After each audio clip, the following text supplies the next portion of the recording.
कक्षा 7वीं व्याकरण में आज हम पढ़ेंगे विलोम या विपरीतार्थक शब्द।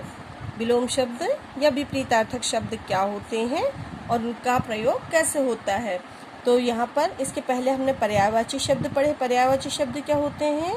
जो एक ही शब्द का समान अर्थ देते हैं। एक ही शब्द का जो समान अर्थ देने वाले और भी शब्द होते हैं उन्हें पर्यायवाची शब्द कहते हैं। फिर है विलोम शब्द। विलोम शब्द किसे कहते हैं? जो शब्द एक दूसरे का उल्टा या विपरीत अर्थ प्रकट करते हैं उन्हें विपरीतार्थक या विलोम शब्द कहते हैं। सभी को पता होगा, क्लास 6 में, 5th में, 4th में आपने ये पढ़े होंगे कि विलोम शब्द क्या होते हैं। एक दूसरे के उल्टे अर्थ देते हैं तो उसको विपरीतार्थक शब्द या विलोम शब्द कहते हैं। यहाँ देखो चित्र भी बना हुआ है, जैसे एक, और यहाँ पर कितने चित्र बने हुए हैं? अनेक। अनेक मतलब बहुत सारे। तो एक का विपरीतार्थक क्या होगा? अनेक। ये बड़ा पेड़ बना हुआ है तो यहाँ बड़ा लिखा हुआ है, और ये छोटा, तो बड़ा का विपरीतार्थक क्या होगा? छोटा। बहुत ध्यान देंगे कि विपरीतार्थक और विलोम का आपको मीनिंग पता होना चाहिए, क्योंकि प्रश्न में लिखा होता है दिए गए शब्दों के पर्यायवाची शब्द लिखो। अब उनको ये नहीं पता होता कि पर्यायवाची क्या होता है। ये तो पता है कि शब्द क्या ये भी बोलते हैं, सूर्य को रवि भी बोलते हैं, दिनकर भी बोलते हैं, लेकिन उनको पर्यायवाची का मीनिंग नहीं पता होता, जिससे वो क्वेश्चन को छोड़ देते हैं। तो इसलिए क्वेश्चन में आपको विलोम और विपरीतार्थक पता होना चाहिए। आपको ये तो पता है कि ये उल्टे अर्थ दे रहे हैं, लेकिन क्वेश्चन पेपर में आपको ये नहीं लिख कर आएगा कि दिए गए शब्दों के उल्टे अर्थ लिखो। वो क्या लिख कर आएगा क्वेश्चन में? दिए गए शब्दों के विलोम शब्द लिखो।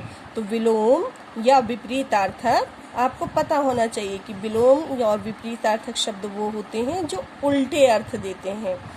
अब यहाँ पर देखिए, उपर्युक्त चित्रों के नीचे लिखे शब्द एक, अनेक तथा बड़ा, छोटा एक दूसरे के विपरीत अर्थ बता रहे हैं, अतः ये विलोम शब्द है।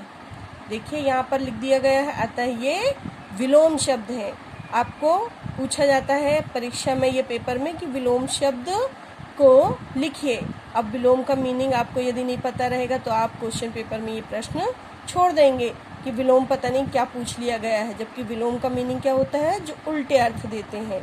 अब कुछ शब्द दिए गए हैं, शब्द और उनके विलोम शब्द। शब्द जैसे सुर और विलोम शब्द असुर, बिल्कुल विपरीतार्थक हैं, बिल्कुल उल्टे शब्द हैं। जैसे सुर यानी देवता होता है, उसमें अ आगे लग गया, असुर हो गया। असुर यानी होता है राक्षस। अब यहाँ पर देखेंगे, शब्द दिया है एकता, और उसका एकता का विलोम शब्द क्या होगा? अनेकता। ऐसा भी हो सकता है कि अनेकता शब्द दिया जाता और उसका विलोम क्या हो जाता? एकता, क्योंकि यहाँ पर उल्टा अर्थ जो दे शब्द का वही विलोम शब्द बन जाता है। हो सकता है ये शब्द यहाँ पर होता कि अनेकता का उल्टा लिखिए, तो अनेकता का उल्टा क्या हो जाएगा? एकता। फिर यहाँ पर कुछ और शब्द दिए गए हैं, तो इन शब्द को आपको PDF में दे दिया जाएगा। जो शब्द आपको टिक लगे हुए रहेंगे उन्हीं शब्दों को कॉपी में लिखना है, और इस प्रकार आप अपना विलोम शब्द पूर्ण करेंगे।